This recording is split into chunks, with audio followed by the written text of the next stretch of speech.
The conference hall stretched for miles, a massive structure floating in the void of space. Inside, representatives from 3,000 alien species waited in their designated sections. Some had scales, others had fur, and many had forms that defied easy description. The air recyclers worked overtime to accommodate the different atmospheric needs of so many different beings. Junho stood in the human section, his formal diplomatic uniform feeling too tight around his collar.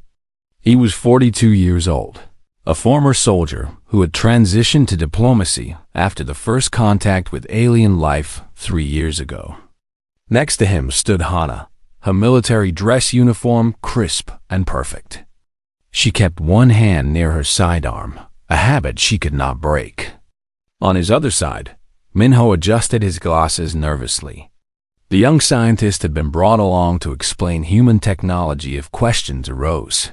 The Galactic Council chamber fell silent as the speaker, a towering insectoid creature from the Vral Dominion, raised its 4 arms.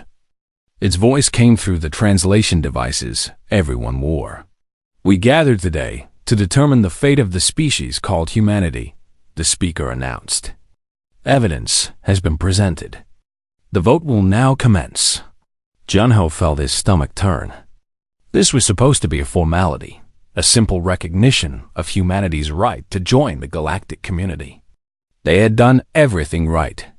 They had shared their technology, opened their borders, and followed every protocol. What evidence could there be? The holographic display activated, showing images of Earth's history, wars, weapons, destruction. The speaker's voice droned on, describing humanity as inherently violent, genetically predisposed to conquest and domination. The evidence was carefully selected, showing only humanity's darkest moments. "This is insane," Hana whispered. "Every species here has a violent history." Junho wanted to respond, to stand and defend his people, but the rules of the council were clear. Only designated speakers could address the chamber during a vote. He had not been given permission to speak. The vote began. Species after species cast their decision. The numbers climbed on the display. Against humanity, 100, 200, 500, 1,000. Minho's hands shook. "They're going to enslave us," he said quietly. "That's what this is. The protected servitor species designation is just a fancy word for slavery." Junho had read the galactic laws. Minho was right. If this vote passed, humanity would lose all rights. Humans could be bought, sold, and traded like property. The justification was always the same: for the protection of the galaxy. Dangerous species must be controlled. The final count appeared. 2,847 species voted in favor. 153 voted against. Humanity was now property of the Galactic Council. The chamber erupted in discussion. Some species cheered. Others sat in stunned silence. Junho saw representatives from the smaller species, the ones who had voted against the measure, looking at the human delegation with something like pity. Before Junho could move, armed guards surrounded the human section. These were Vral soldiers, their exoskeletons gleaming under the lights. Their weapons were already drawn. "You will come with us," the lead guard said. "Resistance will be met with force." Hana's hand moved toward her weapon, but Junho grabbed her wrist. "Don't," he said. "Not here. Not yet." They were marched out of the chamber in chains. Real, physical chains. The symbolism was not lost on Junho. Behind them, the council continued with other business as if nothing significant had happened. The holding cells were small and cold. Junho, Hana, and Minho were separated from the rest of the human delegation. Through the narrow window, Junho could see Earth in the distance, a blue marble against the black of space. "They're already moving," Hana said, looking at a different window. "I can see ships heading toward human space."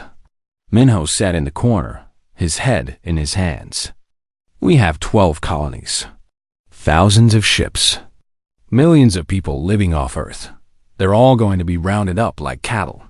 Junho wanted to say something comforting, but he had nothing. This was beyond anything they had prepared for. Humanity had assumed good faith from the galaxy. They had been wrong. Hours passed. Then days. The guards brought food and water, but refused to answer questions. Through the window, Junho watched as more and more ships gathered. A fleet was forming, and its destination was clear. On the 5th day, the screens in their cell activated. It showed news from across human space. The Vral had already reached the outer colonies. The blockades were in place. Human ships that tried to leave were destroyed. Those that surrendered were boarded, and their crews were taken. The worst footage came from a colony called New Sol. Junho watched as Vral troops marched through the streets, stunning humans with their weapons and loading them into transport ships. A woman was shown trying to protect her children. She was struck down without hesitation. The children were taken anyway. "We should have fought," Hana said, her voice hard. "We should have fired on them the moment they started this." "And then what?" Minho asked. "We're outnumbered 3,000 to 1. Every species in the galaxy would have justification to wipe us out." "They're going to do that anyway," Hana replied. "At least we die free." Junho said nothing. He was thinking about the contingencies. Before he had become a diplomat, he had been a general. He knew about the secret programs, the backup plans that Earth's military had created for worst-case scenarios. One plan in particular came to mind. It had a simple name, Protocol Wrath. The screen changed to show Earth itself. Vral ships were entering orbit. The planet's defensive satellites were going dark, disabled by some kind of virus the Council had planted in Earth's networks. The invasion was beginning. Junho stood and walked to the window. He pressed his hand against the cold glass and whispered a prayer for his homeworld. Then he saw it. A brief flash of light from Earth's surface, coming from the Korean peninsula. It lasted less than a second, but Junho knew what it meant. Somewhere down there, in a bunker buried deep underground, someone had activated the contingency. Protocol Wrath was live. The weapons that humanity had built in secret, the ones deemed too dangerous to ever use, were being brought online. The Galactic Council thought they had won. They thought humanity would accept chains and slavery. They thought wrong. Junho smiled grimly. The galaxy had made a terrible mistake. They had given humanity nothing left to lose. And a human with nothing to lose was the most dangerous thing in the universe. "What are you smiling about?" Hana asked. "Hope," Junho said simply. "I'm smiling about hope." Far below, on Earth's surface, the message transmitted across every hidden military frequency. It was short, direct, and terrifying in its implications. 3 words that would change the fate of the galaxy. Wrath is active. 6 months had passed since the declaration. The galaxy had changed, and humanity had learned what it meant to be property. Daeong stood in what used to be her office on New Sol Colony. Now it was a processing center where humans were cataloged and assigned to their new owners. She wore a collar around her neck, a device that could deliver painful shocks if she disobeyed orders. Every human wore one now. Her job was to process other humans. The Vral had decided she was useful because of her administrative skills. Every day, families were brought before her desk. Every day, she had to separate them, sending children one way, parents another, siblings scattered across the galaxy. She hated every moment of it, but she did it because the alternative was death. "Next," she called out, her voice hollow. A young couple approached with a baby. The man was trying to be brave, but Daeong could see the fear in his eyes. The woman clutched the infant close. Daeong looked at the assignment orders on her screen. The man would go to a mining operation in the Outer Rim. The woman would be sent to a research facility. The baby would go to a breeding program designed to produce more compliant humans. "Please," the woman said. "Please don't take my baby." Daeung's hands shook. She wanted to refuse, to throw the computer across the room and fight her way out. But the collar around her neck reminded her of the cost of rebellion. She had tried once in the first week. The pain had been so intense she had blacked out. When she woke, 3 other humans had been executed as punishment for her defiance. "I'm sorry," Daeung whispered. She pressed the button. Guards came and pulled the family apart. The baby's cries echoed through the building long after they were gone. Across the galaxy, on a cargo ship called the Morning Star, Jiho was planning something different. He was a freighter captain who had been pressed into service hauling goods for the Keth Empire. But Jiho had been a smuggler before he was a slave, and he knew how to hide things. In the cargo hold, beneath containers of processed minerals, was a secret compartment. Inside were weapons stolen piece by piece from Keth armories, food supplies, medical equipment, communication devices, everything the Resistance would need. His co-pilot, a woman named Yoonji, checked the navigation systems. "We're approaching the checkpoint," she said. Jiho nodded. "Remember, act scared. They expect us to be broken." The Keth inspector boarded their ship, a massive reptilian creature with cold yellow eyes. It walked through the cargo hold, scanning containers at random. Jiho kept his head down, playing the role of the defeated slave. The inspector stopped near the hidden compartment. Jiho's heart pounded. If they were discovered, it would be a slow death. But the inspector moved on. Minutes later, it left the ship without finding anything. Unji let out a breath. That was close. "They're getting lazy," Jiho said. "They think we're beaten. That's their mistake." The Morning Star continued its route, stopping at stations and colonies where other humans waited. At each stop, Jiho passed along small packages, weapons, information, hope. Meanwhile, in a research facility on the Keth homeworld, Minho worked in a laboratory alongside other enslaved human scientists. The Keth had recognized his intelligence and put him to work improving their weapons technology. It was cruel irony. They were forcing humans to create the tools that would keep humans enslaved. But Minho had access to something valuable, information. The Keth were not careful around their slaves. They discussed military plans openly, assuming humans were too broken to be a threat. Minho listened to everything and remembered it all. He had also discovered something important. In the Keth database, he found the real reason for humanity's enslavement. It was not because humans were violent. Every species was violent. It was because humans were dangerous in a different way. In just 3 years of space travel, humanity had developed faster engines than species who had been flying for centuries. Human computer systems were more advanced. Human weapons were more effective. Human adaptability was terrifying to the older species. The slavery declaration was not punishment. It was fear. The Galactic Council had looked at humanity and seen their own replacement. So they had acted first, crushing humanity before it could rise too high. Minho copied the data onto a hidden drive. This information needed to reach the Resistance. Humans needed to know they were not being punished for being bad. They were being punished for being too good. On an asteroid mining colony far from any major world, a young man named Sunwoo was having the worst day of his life, which was saying something given. He had been a slave for 6 months. He had been working in the deep tunnels when his cutting tool broke through into a hidden chamber. The chamber should not have existed. This asteroid had been surveyed by human corporations before the enslavement.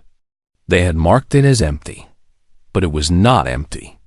Inside the chamber, Sunwoo found equipment, military equipment, old but functional. And in the center, a computer terminal with a message waiting. The message was simple. If you are reading this, humanity has fallen. Protocol Wrath is active. The following coordinates contain assets for resistance. Use them. Survive. Fight back. 12 sets of coordinates followed. 12 locations scattered across human space. 12 sites that the Galactic Council did not know existed. Sunwoo stared at the screen, his hands trembling. He had been ready to give up, to accept that this was his life now. But here was proof that someone had planned for this.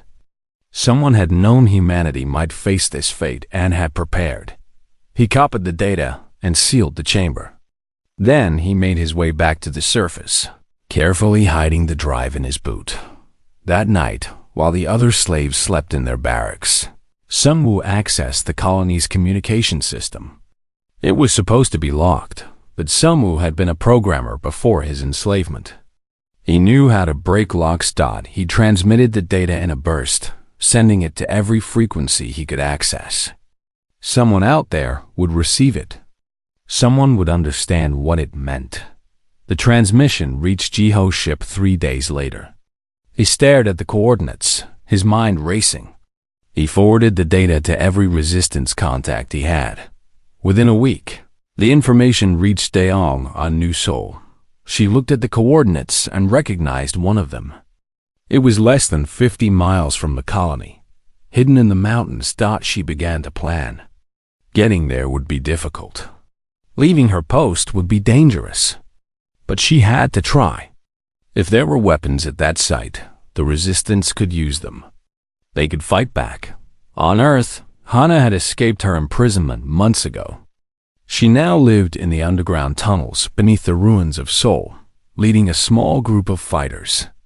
They sabotaged RAL operations when they could, killed collaborators, and dreamed of the day they could strike back properly.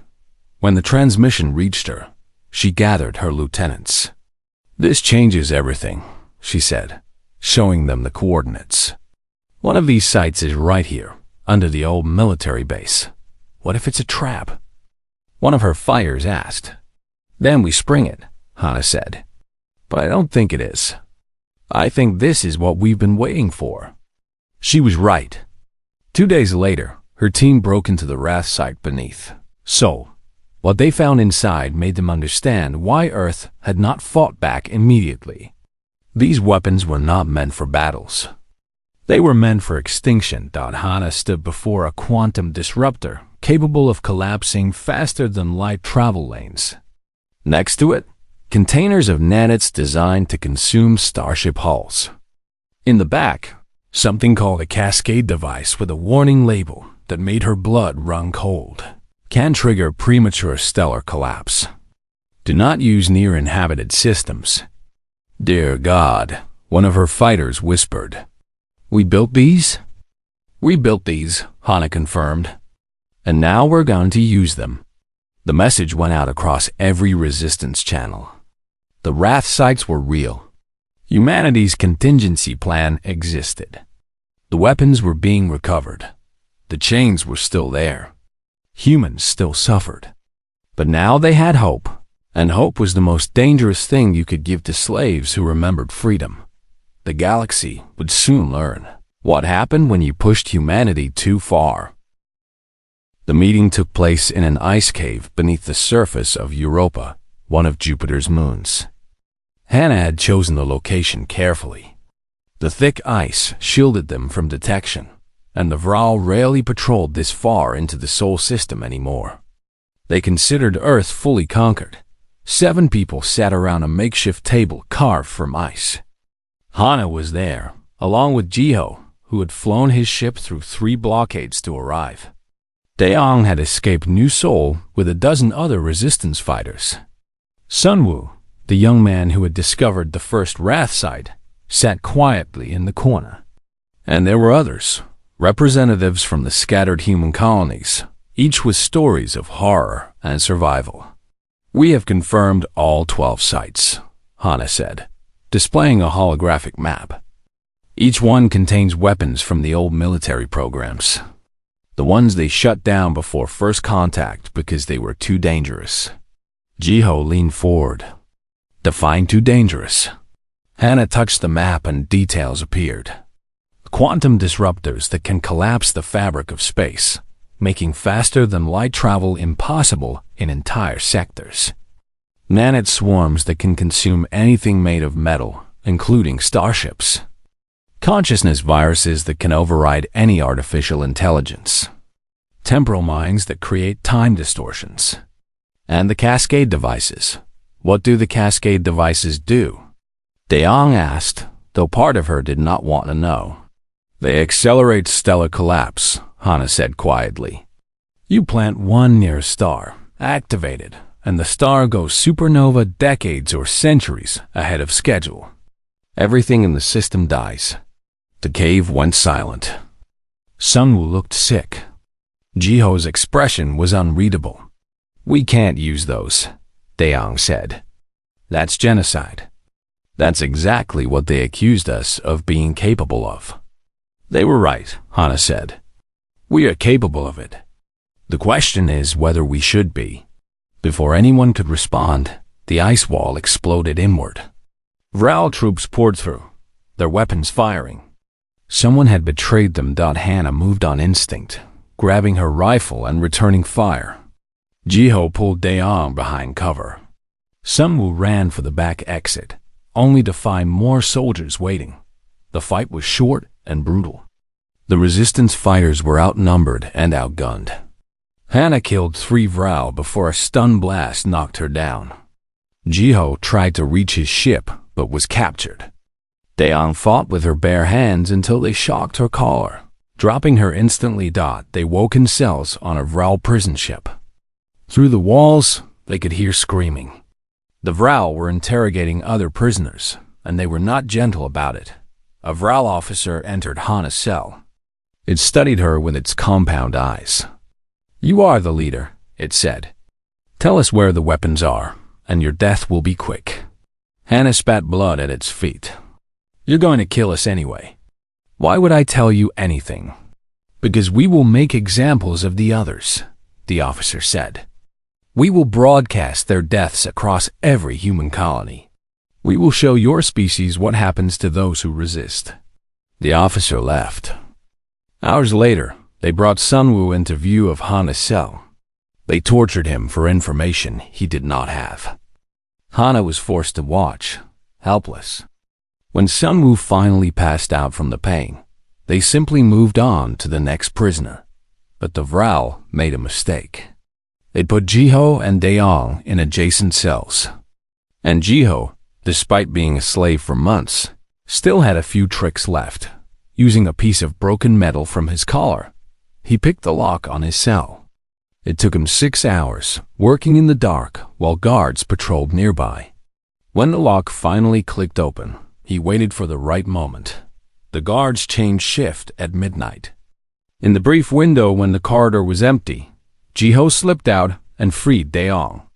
Together, they moved through the ship, freeing other prisoners. Hana was unconscious when they reached her cell, beaten badly during her own interrogation. Jiho carried her over his shoulder. They found Sungwoo barely alive, but alive. The escape was chaos. Freed humans fought Vral guards with stolen weapons. Jiho led them to the shuttle bay, where they stole a transport ship. As they fled, Daeong set the prison ship's reactor to overload. The explosion lit up the void of space. 140 Vral died in the blast. It was not enough to balance the scales, but it was a start. They landed on a hidden base on Mars, another resistance stronghold. Hana woke 3 days later, her body covered in bandages. The first thing she asked for was a status report. The Vral know about the Wrath sites now, Jiho told her. They're sending ships to destroy them. Then we move faster, Hana said, forcing herself to sit up despite the pain. We activate the weapons now. A young woman entered the room. Her name was Borum, and she was one of the engineers who had been working on the recovered weapons. We have a problem, she said. The cascade device we recovered from the soul side is damaged. It's unstable. Can you fix it? Hannah asked. Maybe, but if we activate it in its current state, we can't control when it goes off. It could be immediate, or it could be days later. Hannah considered this. Where is the nearest Vral military installation? Borum pulled up a map. The Vral have a staging ground in the Kepler system, about 40 light-years from here. They're using it to coordinate attacks on the remaining free human colonies. How many Vral are there? Hannah asked. Estimates put it at around 50,000 military personnel, plus support staff. Hannah looked at Jiho, then at Deong. We could put the damaged cascade device in that system. Even if we can't control when it goes off, it would take out a major Vral stronghold. It would also kill any humans being held there, Deong said. And there are other species in that system, non-combatants. This is war, Hannah said. There are no clean options. Deong stood. If we do this, we're no better than them. We're proving the council right about us. They made us prove them right, Hannah shot back. They put the chains on us. They sold our children. They tortured Sunwoo just to send a message. How many more messages do we have to receive before we're allowed to respond? The argument continued for hours.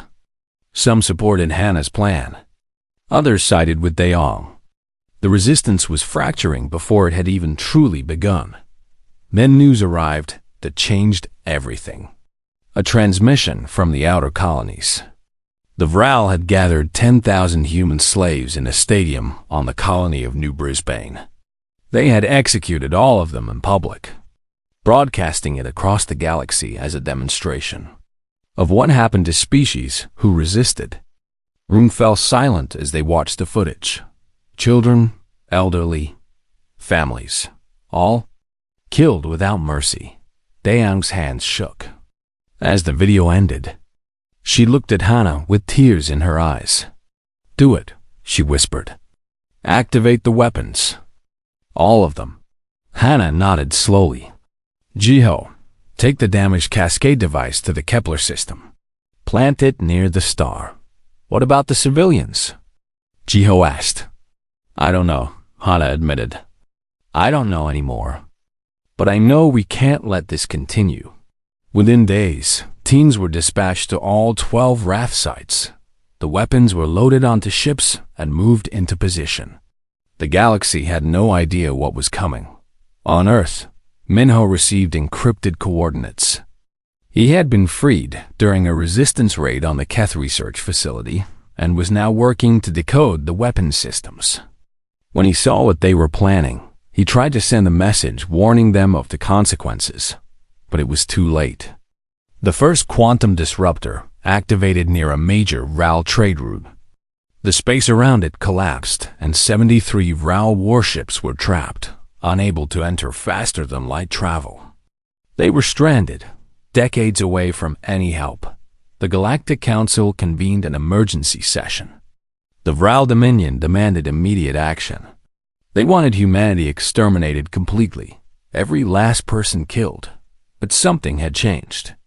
12 smaller species, the ones who had voted against enslavement, quietly withdrew their representatives. They had seen the executions. They had watched the slavery. And they decided they wanted no part in what came next. The galaxy was about to learn a lesson it would never forget. Humans, when pushed to the edge, did not break. They became something far more dangerous. The war began not with a declaration, but with silence. The Vral fleet stationed in the Kepler system stopped transmitting. For 3 days, the Galactic Council tried to contact them. On the 4th day, long-range sensors detected the reason why. The star had gone. Supernova. 50,000 Vral military personnel died instantly. The 12 planets in the system were consumed by the blast. Everything within 10 light-years was sterilized by radiation. And humanity had sent a message that echoed across the galaxy. Touch us again, and we will burn your worlds. Hannah watched the sensor readings from the Mars base, her face expressionless. Jiho had succeeded. The damaged cascade device had done its job. Part of her felt sick. Part of her felt nothing at all. War had a way of burning away the pieces of you that felt too much. "The Council is demanding we surrender," Borum said, reading incoming transmissions. "They're calling this an act of terrorism. They enslaved us and call our resistance terrorism," Hana said. "Tell them we have 11 more cascade devices. Tell them we'll use every single one if they don't release every human in the galaxy." But the Council did not negotiate. Instead, they mobilized. The Keth Empire sent battle fleets toward human space. The Vral Dominion, despite its losses, prepared for total war. 24 other species contributed ships and soldiers. The largest military force in galactic history was gathering, and its target was Earth. Humanity did not wait for them to arrive. Across the galaxy, enslaved humans received coded transmissions. The message was simple: rise up. Every human in chains became a saboteur. In factories, they programmed machines to fail. On ships, they damaged critical systems. In homes, they poisoned their masters. The galaxy descended into chaos. On New Sol, Daong led a revolt. 2,000 humans armed with stolen weapons attacked the Vral occupation force. The battle lasted 6 hours. When it ended, the colony was free, though at terrible cost. 700 humans died in the fighting. Daong stood in the ruins of the processing center where she had once worked, separating families. The building was burning now. She had set the fire herself. A young girl approached her, one of the freed slaves. "What happens now?" the girl asked. Daong looked at the smoke rising into the sky. "Now we fight until we win or until we're all dead. There is no middle ground anymore." Meanwhile, on a transport ship crossing the galaxy, Sunwoo was healing from his torture. His body bore scars that would never fully fade, but his mind was sharp.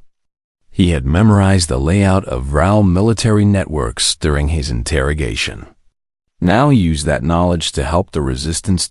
Working with Minho, who had escaped to a hidden research station, Sunwoo developed a consciousness virus. It was designed to infiltrate artificial intelligence systems and corrupt them from within.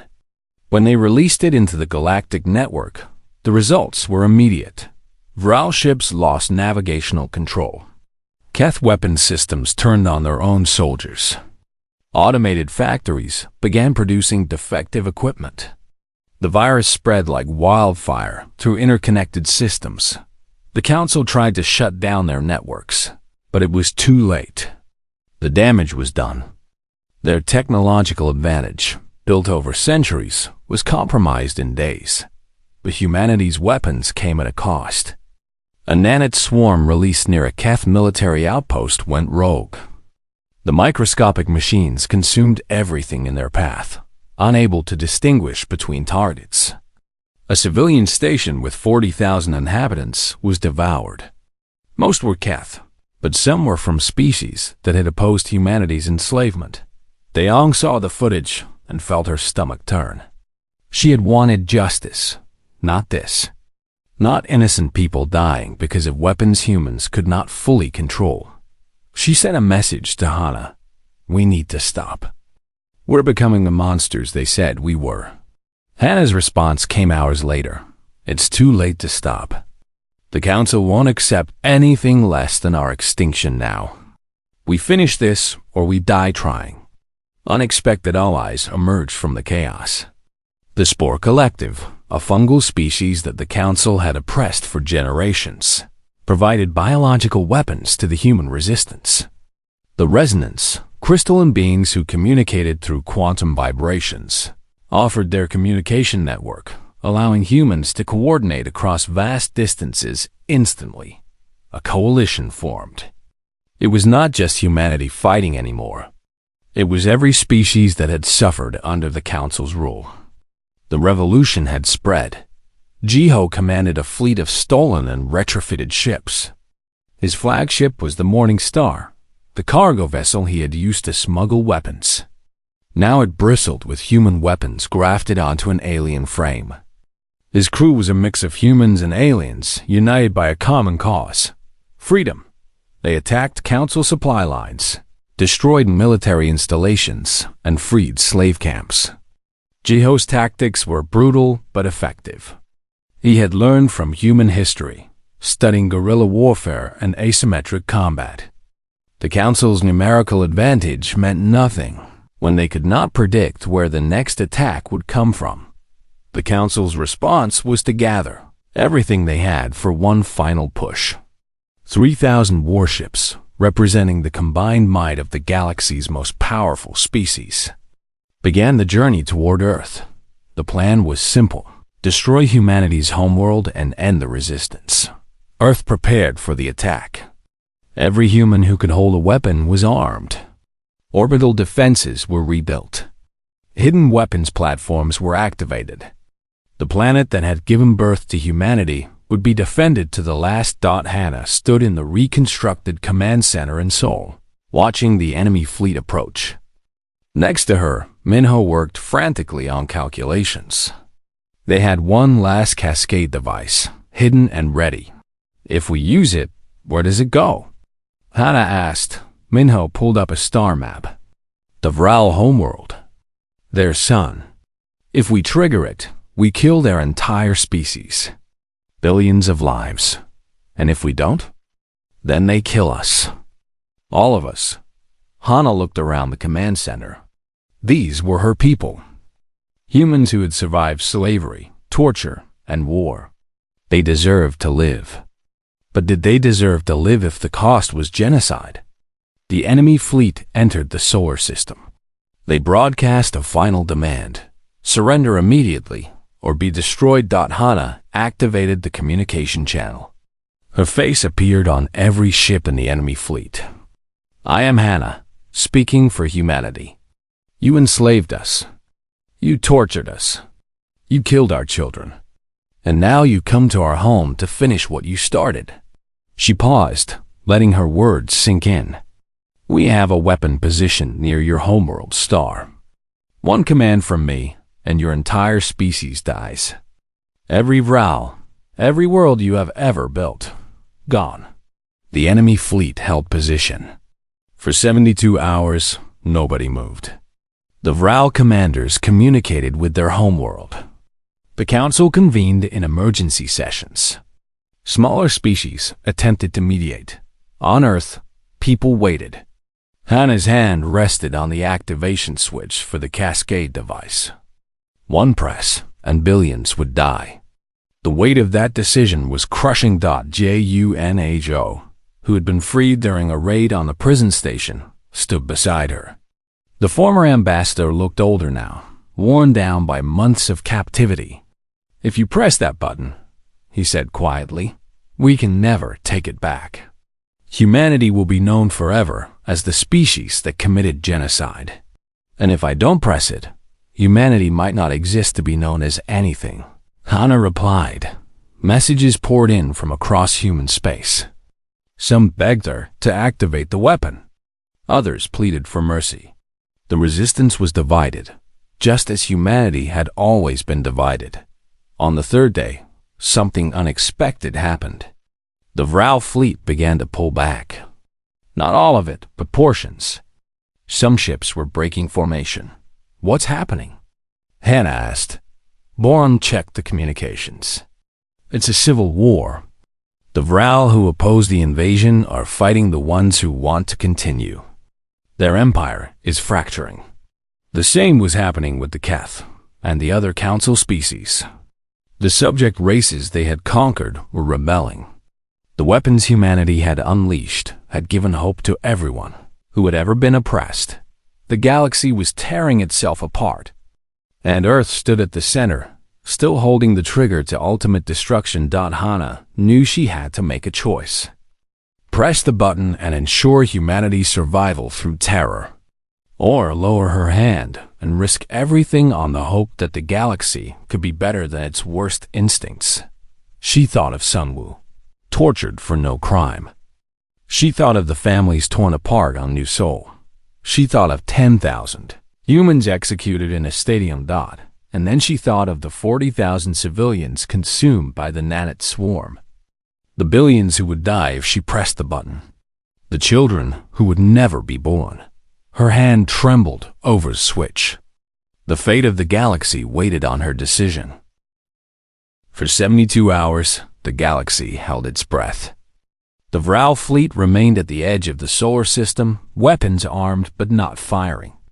On Earth, Hana stood in the command center with her hand hovering over the activation switch that would trigger the cascade device near the Vral. Homeworld.ju and HO worked the communication channels, reaching out to the fragmenting council species.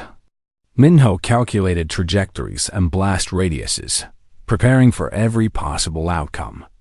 Daeon coordinated the ground defenses, though everyone knew that if the Vral fleet attacked, Earth would fall. On the fourth day, a transmission came from an unexpected source. It was not from the Vral or the Council, but from the Resonance, the crystalline species that had joined humanity's coalition. "We have brokered a meeting," the Resonance representative said. "Neutral ground. All parties must attend. The alternative is mutual extinction." Hana looked at Junho. "It could be a trap. It could be our only chance," Junho replied. "We can't hold this position forever. Eventually, we run out of supplies, or they run out of patience." The meeting location was chosen carefully, a station orbiting a dead star, equidistant from Earth and the Vral homeworld. Hana insisted on going herself. Along with Junho and Minho, Jiho would command Earth's defenses in her absence. They took a small ship, unarmed as a sign of good faith. As they approached the station, Hana saw ships from dozens of species docked there. The council was fracturing, and everyone wanted a voice in what came next. Inside the station, the negotiations began. The Vral sent representatives, though not their emperor. The Keth sent diplomats, though their empire was in civil war. The smaller species who had opposed slavery sat in judgment of the larger ones. A representative from the Spore Collective spoke first. "The council must be dissolved.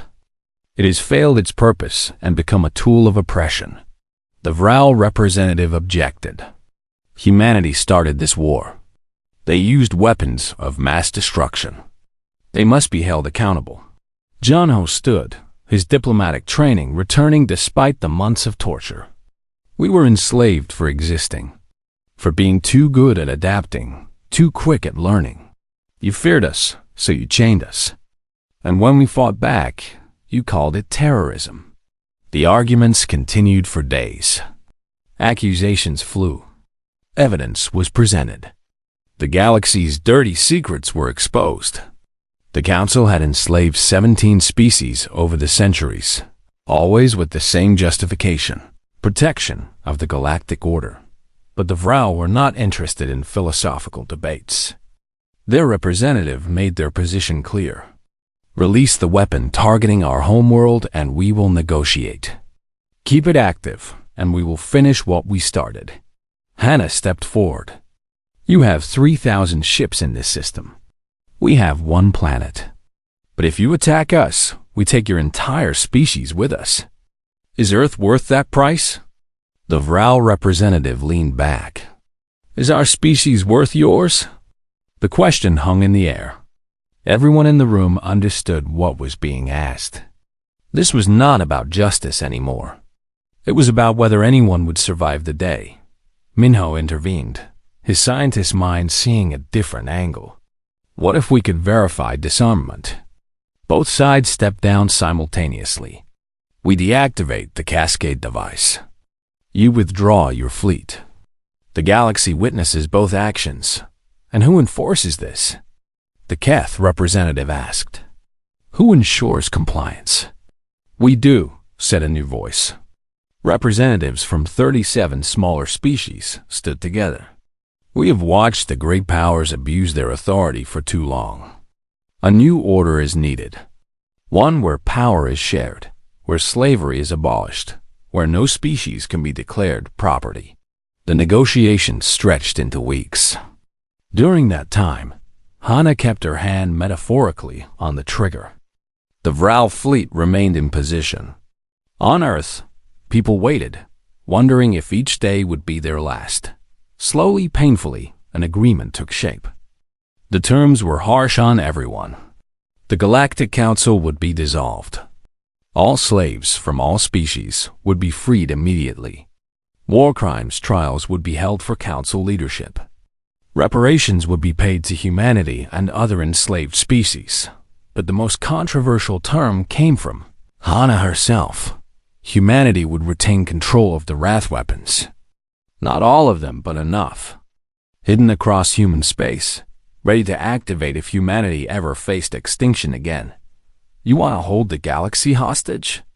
The Vral representative demanded. No, Hana said. I want to ensure it never forgets what happens when you push a species to extinction. These weapons are insurance. You leave us alone, they stay dormant. You try to enslave us again, we take you with us. The debate raged, but eventually the terms were accepted. The alternative was mutual destruction, and even the most bloodthirsty species balked at that price. The deactivation happened simultaneously, broadcast across the galaxy. Hana's team removed the Cascade device from orbit around the Vral star. At the same moment, the Vral fleet began its withdrawal from the solar system. For the first time in months, Earth could breathe, but the cost had been terrible. Minho compiled the statistics, and the numbers were staggering. 2 million humans had died during the enslavement and war. Billions of aliens had died in the fighting, and from the weapons humanity had unleashed. Entire star systems have been sterilized. The galactic economy was in ruins. Junho returned to Earth and walked through the ruins of Sol. The city was rebuilding, but slowly. Everywhere he looked, he saw the scars of war. He thought about what humanity had become. They had proven the Council right in some ways. Humans were capable of terrible violence. But they had also proven something else. They could survive anything. 10 years passed. The galaxy rebuilt. A new galactic assembly was formed, with representation from all species, large and small. Daong represented humanity, working tirelessly to ensure the mistakes of the past were not repeated. She carried the weight of the 40,000 civilians who had died when the Nennet swarm went rogue. A reminder that even righteous wars had innocent victims. Hana retired to a small farm outside of Seoul. She grew vegetables and flowers, trying to find peace in the soil. But she slept poorly, haunted by the faces of those she had killed and those she had failed to save. People called her a hero. She called herself a survivor. Manho led a project to slowly dismantle the wrath weapons. It would take decades, maybe centuries. The knowledge would be preserved, hidden in archives that only activated if humanity faced extinction again. But the weapons themselves would be destroyed, one by one. Jiho captained the medical ship, delivering aid to worlds devastated by the war. Human and alien crews worked side by side, trying to heal the damage. It did not erase what had happened, but it was a start. Sungwoo became a teacher, working with young humans and aliens in integrated schools. He taught history, making sure the next generation understood what had happened and why it must never happen again. His body still bore the scars of Vral torture, but he spoke of the importance of forgiveness alongside the necessity of remembrance. On the anniversary of the first Cascade device detonation, memorials were held across the galaxy. Humans mourned their dead. Vral mourned theirs. Keth, Resonance, Spore Collective, and hundreds of other species remembered those they had lost. In a school on New Sol, a human child sat next to an alien child from a species that had once supported slavery. The teacher, a survivor of the slave markets, asked them a question. What have you learned from this history? The human child spoke first. That freedom is worth fighting for, but we have to be careful not to become worse than those who chain us. The alien child added, that fear makes people do terrible things, and that we have to choose to be better. The teacher nodded. Remember this, all of you. The galaxy nearly destroyed itself because we forgot that every species deserves dignity. We forgot that fear and power corrupt. We forgot that chains, once forged, can be placed on anyone. She paused, looking at the mixed classroom. Humanity was declared slaves, and they responded with such fury that the galaxy burned. But in the ashes, we found something valuable. We found that no one, no matter how small or weak, should ever be property. We found that the strong have a responsibility to protect, not to dominate. The lesson ended, and the children left to play together in the schoolyard. Human and alien laughing and arguing as children do, unaware of how close their species had come to mutual extinction. Junho, now an old man, sat in his apartment writing his memoir. The book was titled The Day We Chose Fire, and it was his attempt to explain the inexplicable. How a species could go from enslavement to near genocide in a matter of months. How the galaxy could survive such trauma. He wrote about the moment Hana's hand hovered over the activation switch. He wrote about the 40,000 civilians consumed by nanites. He wrote about the 10,000 executed in the stadium. He wrote about the choice between extinction and becoming monsters. His final paragraph read, "We were declared slaves, and we responded with wrath." Was it justified? History will debate that question for generations. But I know this, we survived. We forced the galaxy to see us not as property, but as equals. And we learned, at terrible cost, that freedom and justice are not the same thing. Sometimes, to preserve one, we must compromise the other. The question we must always ask ourselves is, how far is too far? The book would become required reading in schools across the galaxy. Some praised it, others condemned it.